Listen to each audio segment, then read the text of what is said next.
Welcome to Untrained. Hey, Whitney. Hey, Iris. Oh my gosh, we are going to have the best day. Best time. We're very excited. Yes, we're very excited. I think our audience is going to love this. We have Kathy Delaney-Smith with us, the winningest coach in Ivy League history, not like sport related, just like the winningest coach in Ivy League history, served as the head coach of Harvard women's basketball for 40 seasons, amassing a 630 to 434 record with 11 Ivy League titles and 6 NCAA tournament appearances, a fierce advocate for equity. She's mentored young women and led the Crimson to historic achievements, including a groundbreaking upset over Stanford in 1998. I'm okay with that because I went to Stanford in 99, so that's okay. I'm going to okay that. Kathy. Kathy's contributions to basketball and leadership earned her numerous accolades, including the W.E.B. Du Bois Medal of Honor and an induction into the New England Basketball Hall of Fame. And today she drops her book, Whitney. She's got a book out. We're so excited. So tell us the name of the book that you originally gave it. What's the original name of this book? Okay. The original name of this book is Get Your Head Out of Your Ass Because You're Missing Out. I love that. Mm-hmm. And It's when we true. look it up on Amazon, though, what's the current refined title? The refined title is Grit and Wit, Empowering Lives and Leaders. Because that's what 51 years of coaching, everyone thought I had a lot of grit, a lot of wit, and they tell me I empowered their lives. So. And the reason, from listening to multiple interviews with you, is that you did teach people to get their head out of their ass and to own their own power, to own their own potential. And that's how you change the game, and that's how you change lives. And that's how people who are luminaries in their field say that the classroom of basketball with you is where they learn the most important leadership lessons. Yes. I am a big advocate that sport can be our most valuable, powerful classroom, yet no one teaches you really how to be a coach, although it's better now. But when I started in 1971, it was the giant experiment. And I was using my instincts. I was clueless. Didn't know what I was doing. And so I was always amazed that those young women back in 1971, when I filed 4 lawsuits at Westwood, because when I arrived as a coach, there was no practice time, there was no uniforms, there was no budgets, and I'm like, what do you mean we aren't the same as the boys? That was absolutely shocking to me because I was raised to believe boys and girls are the same. But so, I didn't know what I was doing, and yet everybody drank my punch. Mm-hmm. And so, I spent my last 25 years trying to figure out why. And they said, I'm a big believer in relational leadership. That was number one. And number two, they said I was confident, which is a little bit ironic because inside I was not. Mm-hmm. But I will talk, I hope, a little later on today about this principle called act as if. I'm very famous for this principle called act as if. So. Well, I was listening to an interview this morning about your Westwood days and how, you had no experience with basketball and you were asked to take on the coaching position. And before you could think about it, you said yes. You said yes. And then you proceeded with the act as if principle to amass amazing success. Yeah. So could you talk to us a little bit about, it sounds like you didn't quite know what you were doing at the time, but when you look back, what went into building this act as if muscle in you? Yeah, I'm going to credit my parents. And I was using act as if when I didn't even know I was using it. And I wanted to be a gym teacher, so I went off to this incredible college, Bridgewater State, which was at the time one of the strongest physical education programs in the Northeast. And I had never had a gym class. I went to Catholic school, no gym. So why did I want to be a gym teacher and a health teacher? We don't know. And I was traumatized. I couldn't play field hockey, couldn't play lacrosse, couldn't play softball, couldn't do traditional sports. And all the women that were there were studs. I called home and wanted to come home. I was traumatized. And my mother politely said to me, Kathy, grow up. And she hung the phone up on me. So then I had to act as if my way through Bridgewater just to survive. I didn't know I was doing it, but my mother basically by hanging up on me said, put your big girl pants on, Kathy, and let's go. So that's what I did. And I loved my college experience. I ended up, and then I wanted the teaching job. So when the superintendent said, can you win? I'm like, yes. Okay, we were 0-11 my first year. So it didn't work immediately for me, but, I read books, I went to clinics, I fell in love with basketball, and it works. It's a principle where you act as if you have the qualities and the skills that you want, and you'll get them faster. You won't get them immediately, but you'll get them faster. And you can fool people around you. Like my first athletes thought I was very confident, so because I was acting as if I knew the drill when I just read it in my office and ran in the gym. And that was important to 14-year-old girls and 15-year-old girls, that we exude confidence in ourselves.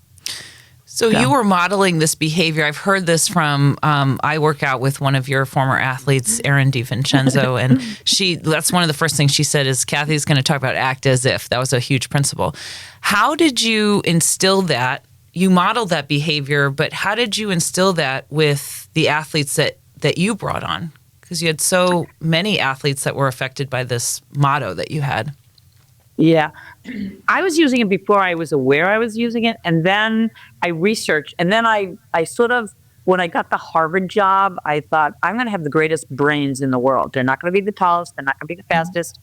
But I need to learn how to train their heads. So I got into sports psychology. John Kabat-Zinn was my guru, reason for living, mindfulness, staying present. So I then realized that this is a principle I'm acting as if.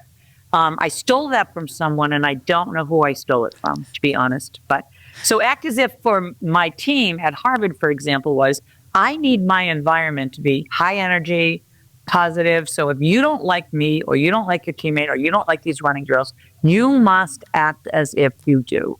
And so even in something as simple as a running drill, we all want to show everyone that we're tired and it's hard. And I'm like, no, you're wrecking the environment. If your body language is negative, if your facial expressions are negative. So I required act as if. And so if someone wanted to be a great shooter, you have to act as if you're a great shooter. That means pose a little longer. Now, you can't just get it by acting as if. You have to then put in the work to get the skill that you want. But like acting as if gets you there faster as long as you couple it with whatever skill work you need to do. I used it to recover from back surgery. I used it in birth of my child. I used it getting over breast cancer. I mean, act as if powerfully gets you light at the end of the tunnel way faster than if you didn't use this principle. It's sort of the sporty vocabulary for manifestation in many ways, right? Yes, yes. I mean, and people go, oh, it's fake it till you make it. And it's like, kind of, but no. It's proactive, not reactive.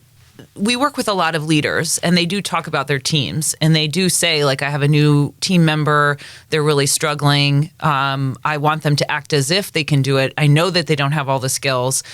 But what is your responsibility as a leader to help support the environment of act as if for your athletes, or for, someone who's a leader? How do you lead that? How do you help support? What are some pieces that you're responsible for in order to instill act as if? And what do you do? What do you do with that athlete that's not with the program? How do you coach them?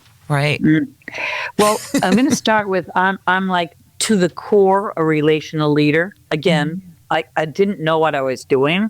I was instinctually doing how my parents raised me, so I give them all the credit. But relationships are like the foundation for any company, any team, any corporation, any family.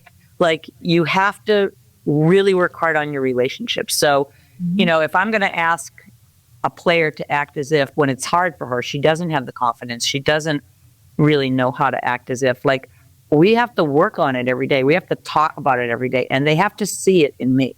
Like, and I think probably my athletes at Harvard particularly, well, maybe everywhere, but they would say, like, I didn't miss a practice during breast cancer. I had surgery, I had chemotherapy, I had radiation, and I did everything I needed to do on my days off. And I didn't feel great, but I would come into practice and I would act as if. And so my athlete, if I don't walk the walk, then the talk does not work. So I think, I'm sort of famous for two phrases, act as if being one of them. And the other one is perfect is boring. Like Harvard women and women in general are wound too tight. We're a product of your hair needs to look nice and you better not have extra weight on you and don't, raise your voice because that's what men do, or I don't know. So we sometimes become our own worst enemies because we're not allowed to genuinely be ourselves. And I don't know why I was so free to do that, but I am very authentic as a coach. I didn't really care. I did it my way. I didn't really do it the way the books told me to do it. I just used my instincts, and it served me well, and I think that serves all people, especially women, well, where we're maybe more afraid to do that. I was around the Harvard athletics for many years, and I also saw coaches struggling with the perfection, the sort of holding back for fear of not getting it right. So how did you specifically coach folks out of their perfection tendencies? I did silly things like celebrating a mistake. So, for example, we're in a practice and I have a player who really won't take risks, so she's not even near her potential because she's too scared to fail or make a mistake. I would have, when she threw a pass away or she missed a shot, I would blow the whistle, stop practice, and we will all go over and clap for her mistake. So she would learn that life goes on. And then, I used to do another silly exercise at camps when I had a bunch of little girls who were afraid. And we would sit in a circle and we would all say, what's the most embarrassing thing that ever happened to you? So they would start to tell these stories about, my pants fell down at the beach, or my top came off in the water.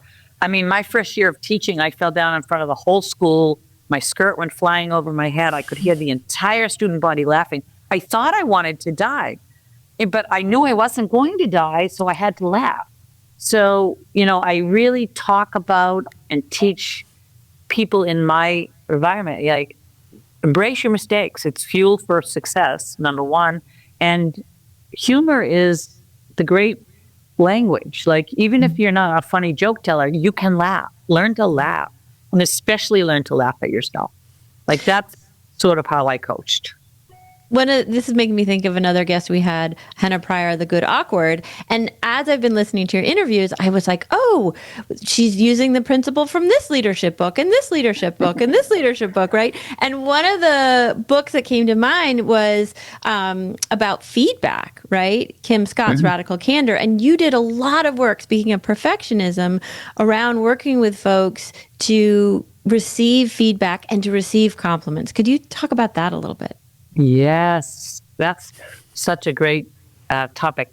So what I notice about girls is they are unable to embrace their own strengths. Like, for example, if I go to a banquet and I'm speaking at an athletic banquet and there's parents in the room and there's boys and athletes in the room and girl athletes, I will always go, all right, anyone that's a really good basketball player, raise your hand. All the boys did, dads did. Not one woman would ever raise their hand. Constantly, that was the experience that I would do everywhere. So then I changed my camp lectures to making the girls embrace their strengths. So I would say, I'm the Harvard coach. I want to recruit you. Who are the good shooters? Raise your hand. Girls still don't raise their hand. They point at their friend.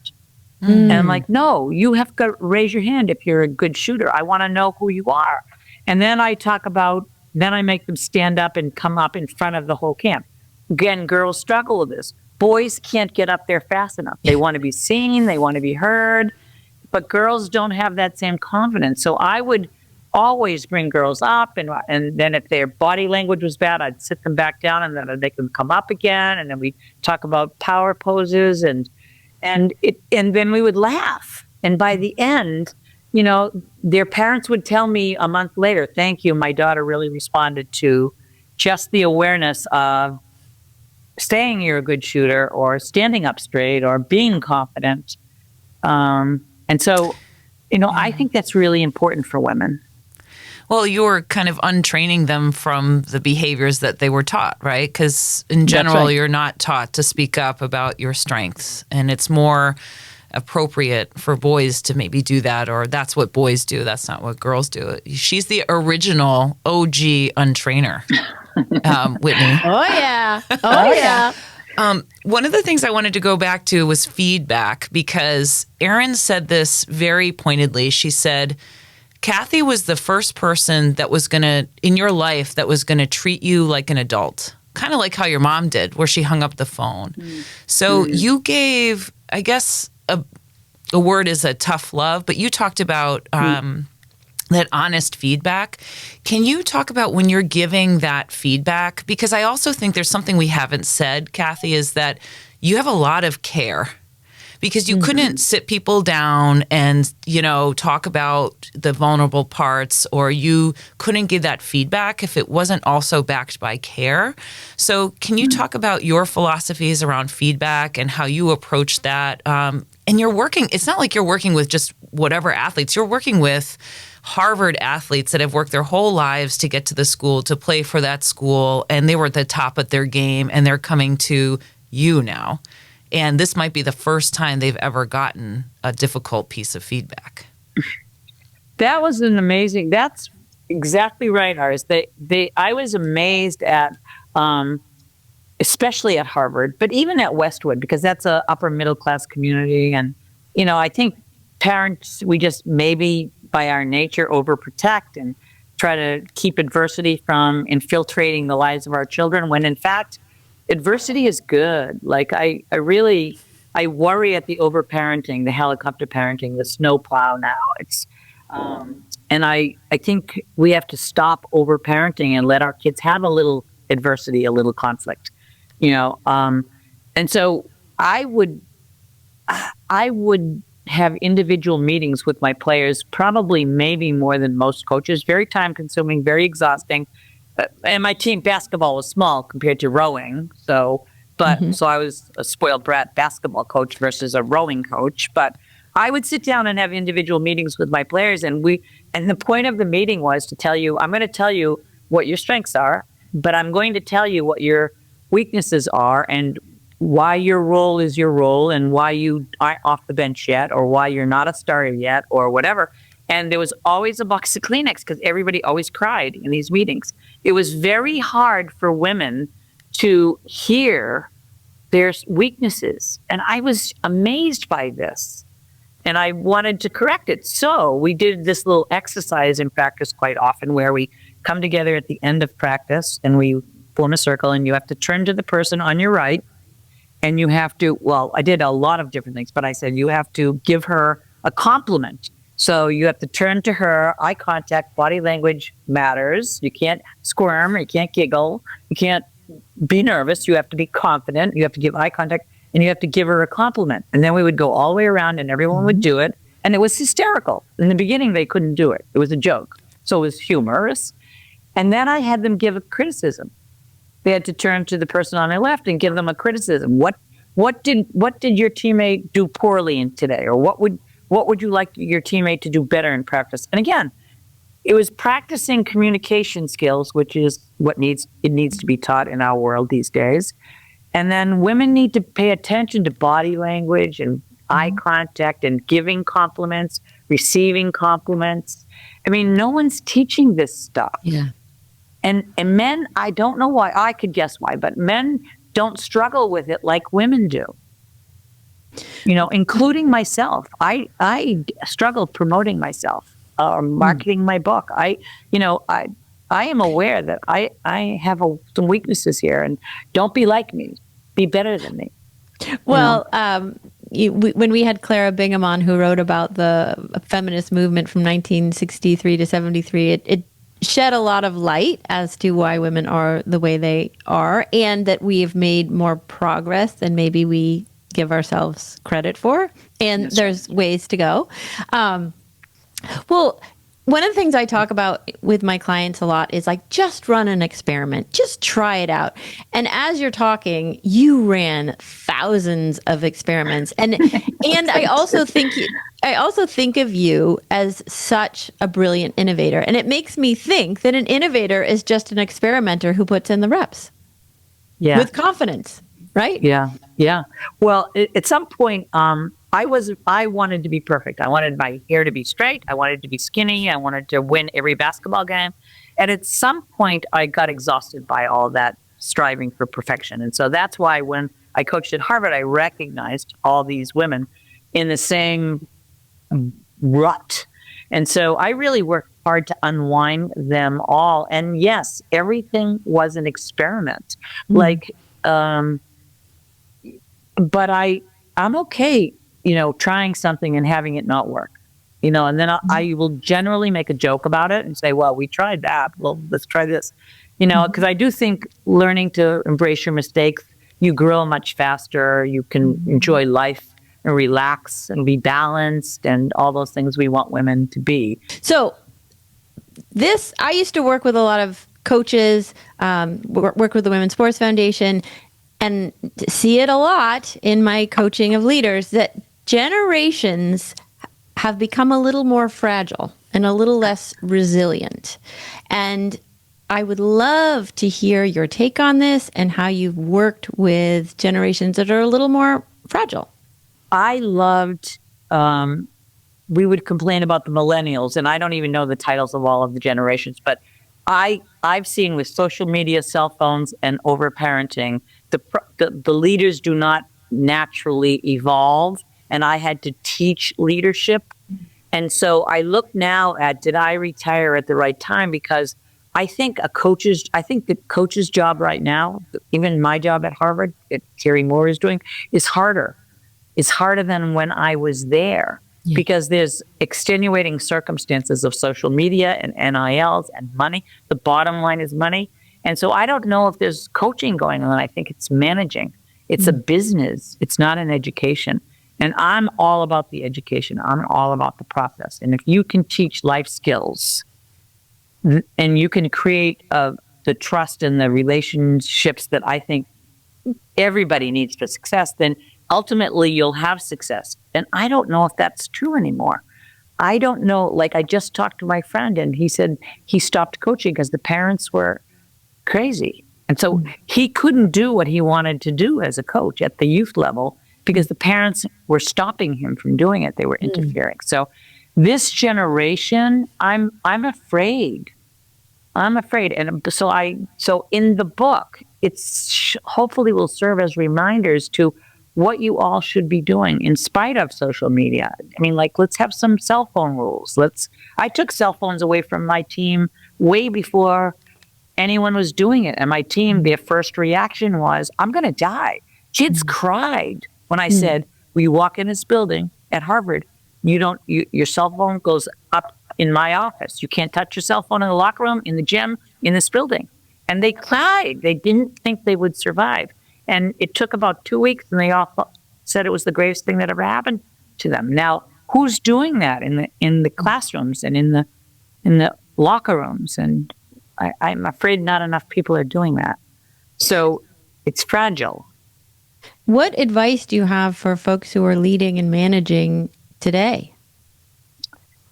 Teach. I mean, some of the things, one, use relational coaching.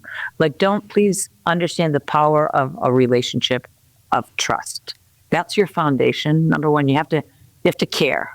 And then you have to teach. Like, what is this fragile generation? They're wonderful because they have so much knowledge at their fingertips. They're wonderful because they want a piece of the pie. They want to own it. They want to get credit. That's not a weakness. That's a strength. So use that. Make them feel it was their decision. Make them part of your decision making. Like, I would let my captains choose the color of something or the punishment for being late to practice. It's their team, not my team. So I tried to use the skills of this generation that was ever changing as best I could, but I was strong enough and smart enough to take their cell phones away. And they told me every single reason that they couldn't bring them to training meals, and they had limited times on the bus trips because that's relationship time. The locker room is all about each other. Like, let's talk to each other. Let's not listen to your music or your podcast or your social media. Same with, they could have it sometimes, but they need to learn to talk to each other. They need to learn to have a relationship. I would say to all coaches, teach communication, use some tough love with, social media and NILs and all that. But I'm happy I'm retired because I think it's really difficult and complicated. I do. Yeah, but I think you're giving some good tools too, because I don't know about you, Whitney, but sometimes when you work generationally, they'll say, well, this generation, and it's just all complaints. But what you started with, Kathy, is, wow, there are some strengths here that we didn't have before. How do we utilize some of them, but also mitigate some of the things that might undermine these strengths. So you really looked at it as a picture as a whole. I think rather than someone saying, well, my way was the best way and their way isn't the best way, what you did was really study. So you really, not only are you teaching, but it sounds like you're always learning, that you're always open and humble to understanding and learning rather than judging right away for fear that, I don't know, of losing something. So I just wanted to say you gave some really, really relevant tools to deal with this generation. And I think that's really important. Hey, what are the strengths that they can bring to the table, and how can I help support them so they're not undermining themselves? Yes. I have a burning question, Kathy. Okay. What is your favorite chapter in your book to talk about? And hold up your book again, please. Oh, that's my book.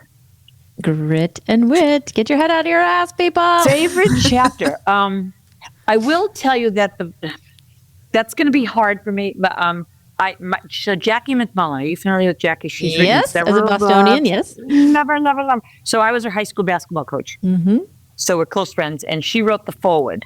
And I cry every time I read the foreword. Do you want to read it? Well, can we make you cry? I'll tell you her first slide. I subscribed to the gospel of Kathy Delaney-Smith long before I ever played a single game for her. And then she describes my office in the middle of the locker room and how all my basketball players would hang around the office. And she was a field hockey player, and she was very sad because she didn't have the same relationship with her coach, and she wanted to be part of my cult. These women followed me around, and I asked them all, why did you drink my punch? And they said that I really cared about them. Way in 1971, when no one taught me to do that, that was just how I was raised. So that's the power of relational coaching. I cared, I listened to, and they said you didn't like the starters more than you liked the bench. I had a way of making everyone feel part of the program. So, and then her last sentence in the foreword was, she was far more interested in teaching her players how to unleash the untapped potential that lay deep within. That was her gospel, and that's what this book is all about. No wonder so many of us still preach it today. I'm that's just, I could die and die happy that I impacted someone like that. That because that's so much what we all want. We all want to live our greatest potential. Yes. And we want to be surrounded by people who help us do that. Yeah. And COVID helped me write this book in that I didn't want to write a book because basically I stole everything I used from everybody I could steal, beg, borrow, and steal. So when my alumni came and said, write a book, I'm like, no. And then they said, I go, why? And so then I Zoomed every woman I ever coached basically was on a Zoom and researched it and asked a series of questions. And we ended up crying on many of those Zooms because I was unaware of the power of the collective basketball program. I'm not taking credit myself. Yes, I drove the ship, but I taught them all to love each other. I taught them all to make their relationships with each other way more important than winning. And if you can do that, you will win. And so I learned somewhere along the way that the process is better than the outcome. Like, and again, I got to come back to the foundation of relationships. And then I use the act as if principle and the perfect is boring principle. And then I worked hard to teach communication. I used humor, even I misused humor, like, to be honest with you. And humor innovator. Yeah. So, I mean, and so everything I did is a chapter in this book. It's communication, it's leadership, it's perfect is boring, and how I failed as a mother. But I didn't. My son is stronger and better because I was a coach mother instead of just like the perfect mother. I wasn't perfect. Well, I want to offer something about when you said I begged, borrowed, and stole. After having rows and rows of books around leadership, there's not anything brand new. I think the difference is you did, as Whitney said, experimentation to see what would work, that you weren't afraid to do that. You weren't afraid to learn. So I think that it is possible for others to do it. And I don't think you need to reinvent the wheel to be a good leader. All the information is out there. But if you don't stay curious, that's what I'm always hearing from you is you just kept staying curious throughout your entire career on what else can I do? So I don't think it's a beg, borrow, and steal. I think there isn't anything brand new out there. Yes, there's research to confirm things and this and that, but I really do think you did the work to try to figure out what worked for you, what worked for your team.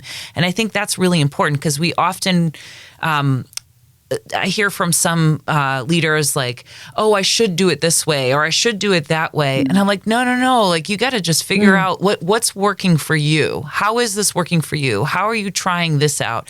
So to your point, Whitney, always like a hypothesis, being a scientist of your own life, right? So I would just offer, maybe it isn't beg, borrow, and steal. Maybe it is just being curious is a huge part of being a successful leader. Yeah, and taking risks. And again, I don't know. People say, when did it happen? How did you do it? And I'm like, I don't know the answer to that. I just remember being so tired of worrying about things that I shouldn't worry about, like what I look like and did I win every single game? And does my team like me better than my assistant coaches? Like, I had all those weaknesses. Like, I wanted to be the best and I wanted everyone to like me and I wanted the perfect outfit done. Like, that's exhausting. Stop. And so at some point, to be honest with you, I didn't give a shit anymore.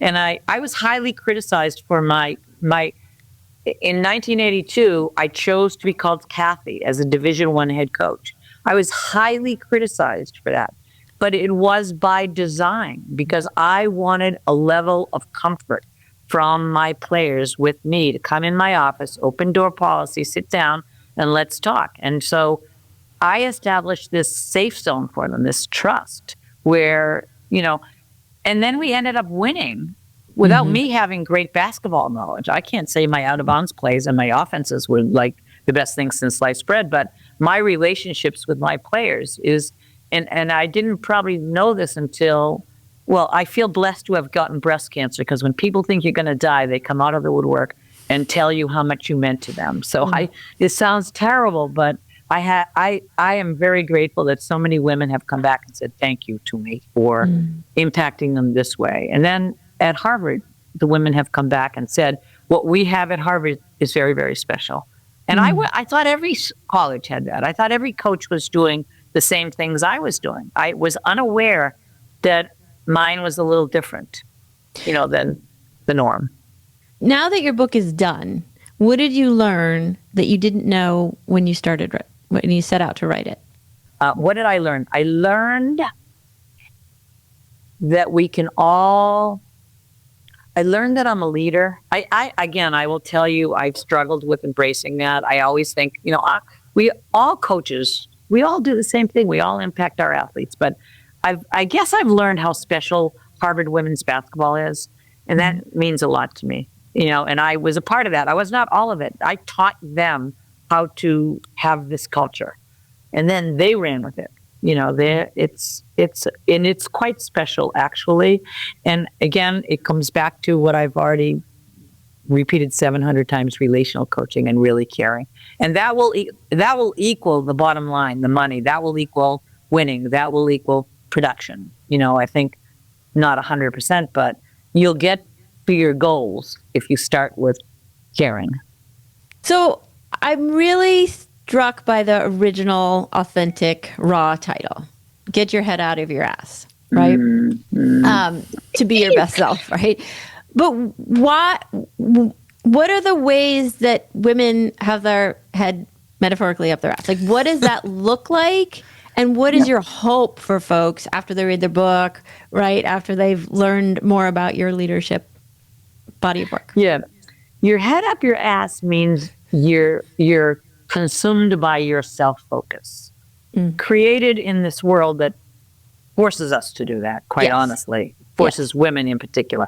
And so if your head is up your ass, you're not aware, you're not present, and you're not aware of what's around you. You're really not aware of what's important versus what's unimportant. Your hair, what people think about you, shouldn't be as high on your list as you're making it, because you're missing out on that funny joke or this wonderful person or this moment, this thing. I mean, and I actually have John Kabat-Zinn's quoted on the back because he's my man. I love him to death. And my coaching, another foundation, is all of John Kabat-Zinn's meditation processes of meditation is not sitting going, oh, meditation is being mindful and staying present, not thinking about what you're going to say, not worrying about the mistake you just made, but staying right here in the moment. That's probably the most powerful tool I use. And in my coaching, I use it. And so, we would talk a lot about it. And then I did sports psychology. So we did visualizations, we did affirmations, we did all of that stuff. Kathy, my question is, as a leader, what helped you sustain your motivation for 40 years and energy? I was wondering what that are too. some things that, a leader can do to think about if they want to sustain their leadership at a high level for a long period of time? Yeah, that's a great question. And I have a couple answers. Number one is love your job. So I feel blessed that I loved my job. I loved it at the high school level. I did not want to be a college coach. I didn't want to go to Harvard. And then I come to Harvard and I loved my Harvard job. I was blessed to love my job for 51 years. That's number one. Number two, I surrounded myself with great people. So to the point where I could hire, my staff, I hired my staff to meet my weaknesses. I wanted their strengths to complement my weaknesses. I'm a collaborative coach. I don't need credit. I like to give credit to whomever can teach the offense or draw the offensive play or whatever. And again, I was criticized by that. I wasn't authoritative enough. Your players aren't going to respect you. And I'm like, that's just baloney. I just ignored all that criticism, honestly. And so I created an environment, because I think athletics is very intense. I hate to lose. So when I lose, it takes a week for me to get over it. I don't want to lose. So I have to have people around me who can laugh with me and go have a cup of coffee or go have a beer. And I need to create that environment. And then I want to recruit players who have the same values that I have. And that is our core values. I stole from a military organization. There's only three: discipline, selflessness, and toughness.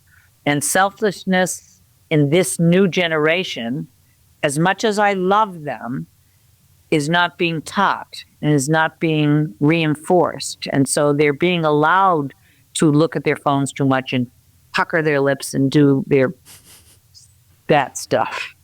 And I wouldn't have allowed it. I would put a stop to it while I was coaching. And I don't know if this brand new 2025 generation would allow me to be as strong or opinionated about that stuff as I was in my years. I don't think it's healthy. I think that your awareness should be outside of yourself. You should be aware of how you are impacting the person on the left and the person on the right. And I ask young people, are you a leader? Yes, I am. I'm speaking next week at Wellesley College. Are you a leader? If they say yes, then I'm saying, then what effect do you have on the people on your right and your left? Constantly, not your best friends, but the hardest person on your team, the hardest person in your family. What are you doing to impact them in a positive way? That's a leader. I'm inspired right now to think about, I have two girls, 10 and 12. You know, Whitney, I don't know about you, but I don't know if there are a ton of opportunities for my kids to display that selflessness. And I'm thinking, how many opportunities have I given, or does the community around us have for selflessness, and how do we put that in there? Because I think selflessness also teaches some of that hardiness that you're talking about, right? Yeah. That discomfort, the communication. And I do think about that because I had that when I was growing up. I had a fencing team that, a bunch of women, we didn't have phones. We were there for each other. We would definitely help each other, even if it meant a discomfort for me. And we worked as a team in a group. And I don't know how many opportunities my children have, because we are very much isolated, and, COVID pushed it even further. And so I'm just thinking about that. So maybe for the audience too, is to think about, how can we build that in our own lives? And I think it's a good takeaway. You open the book, Kathy. Tell us. Yeah. So because at the end of every chapter, I have practice drills. Yay! Outlined in gray. So I went to, and I don't even remember I could have used a million, but so under the selfless chapter, the practice number 1, spend a whole day putting everybody and everything ahead of yourself. Hold a door for someone, be polite to a driver, whatever your shtick is. So if you have a commute and you like to flip the bird, or they didn't go right or red and you get road rage, don't have it. Today you are dedicated to being polite to everybody in your world. Holding a door for people. Again, one of our rules at Harvard was, you're not a queen. If I'm holding the door for you, you don't get to be queen and walk through it. And I had to teach this. Here's what you do. Put your hand out, take the door from me and say thank you. And then the next person has to take the door. Just little teeny little acts of kindness is a road to becoming less selfless. Number 2, go a week without posting pictures of yourself on social media. Well, pick a week, pick a day, whatever you do. And 3, this is a stolen quote, be the fountain, not the drain. Verbalize your positive thoughts as compliments and refrain from sharing anything negative. And so I was a whiner. I would walk into the room, where we have for dinner, Mom, boiled potatoes. Yeah, I need boiled potatoes. Okay, we don't need that. We don't need that nonsense. But let's talk about what's right. We can talk about some of what's wrong, but not so much. That's the point of selflessness. And pay it forward. Pay it forward. Your daughters, pay it forward. If she's on a team, don't ask her who won. Don't ask her how many points she scored, or whatever you call that in fencing. Just say, were you a good teammate? Did you give your teammate a hug? Were you loud when you cheered for your teammate? Did you help someone when she missed her shot? Did you tell her it was a great shot, or did you make her feel good? There's so many things we can do that have nothing to do with us and everything to do with intention to make someone else feel good. That's selflessness. And when we do that, we also get our head out of our ass. And all roads lead back there. We're gonna have to decide if that's the title of this. Yeah, we'll make a different copy for ourselves, I think. Well, at the end, we always talk about. We always just summarize and say, what's the biggest takeaway that you have? So I'm going to think about it for a second. Can I throw it to you, Whitney? Do you have a big takeaway at the top of your mind? Yeah. I have several, but I think the one that I will be sharing with my clients, relative to this conversation, is your success, the impact you had, and one of the things you did on a daily basis was run experiments and innovate with confidence. I feel like that is something that's within all of our ability to do 5 minutes from now. So I probably love that true, but use act as if, and don't be afraid if you don't make it, or if you I don't want to say fail or make a mistake, but like embrace not reaching your goal and try Well, again. that's what happens in experiments, right? Yeah, Experiments are designed to learn, not to succeed. They're designed to help us learn. That's right. Yep. You know, Kathy, you're an example of all the pieces of leadership training and untraining and training that we talk about. Because you had said that, you know, you like our podcast because you resonate with it, but you are an example of a leader, and I'm not even going to qualify it with a female leader, a leader who leads in a way that is both caring and accountable, and it works. And it's worked for 40 years with different generations. And not only that, like your measure of success is, and Aaron told me this too, was people go back to your learnings. They have become coaches themselves, which I think is a great measure of success for a coach. But it's really good to see an example, especially someone in sport, because we think sport is cutthroat, that you got to do everything and anything you can to win. And what you did was show Harvard, you showed the world, you showed everyone that this type of leadership can work. And I think that's really important, that this leadership works. This directive leadership, it has had its place, but this type of caring leadership works. And not only does it work, but it also creates lasting effects that provide light and coaching and learning for generations beyond you, Kathy, right? So I think that is the lesson here, is you have an example, whoever is listening, of someone who has taken this type of leadership and made it successful for 40 years and in sport, which is wild. Thank you. That means a lot. I'm doing everything I can not to cry. Thank you. Well, why do that? And you have a book. Tell us a little bit. People can find your book on Amazon. We'll put it in the show notes. I would want all these leadership reminders if I was starting out as a coach, as a parent. Is value to the reminders in this book. Nothing new, funny stories, nothing new, but great reminders. Well, let's hope that we can get your voice out there and more and more people hear your message and reach out to you and buy your book. So, well, Whitney, what do we say at the end of every podcast? Keep on training. Keep on training. If you like the content, please subscribe to our YouTube channel and anywhere you get your podcast, especially Apple Podcasts. And you know what? We love, meaning if you want to give us some love on Apple Podcasts and give us a review, we'd really love it. And we love you. It's part of being selfless. It's part of your day of selflessness. Yes. Give us a review. Oh, Kathy's going to do it. So you want to be in good company? There you go. Yeah. Well, and Kathy and technology fight. So I have to figure out how, but I will. Well, keep on training. Yep. Take Thanks. care.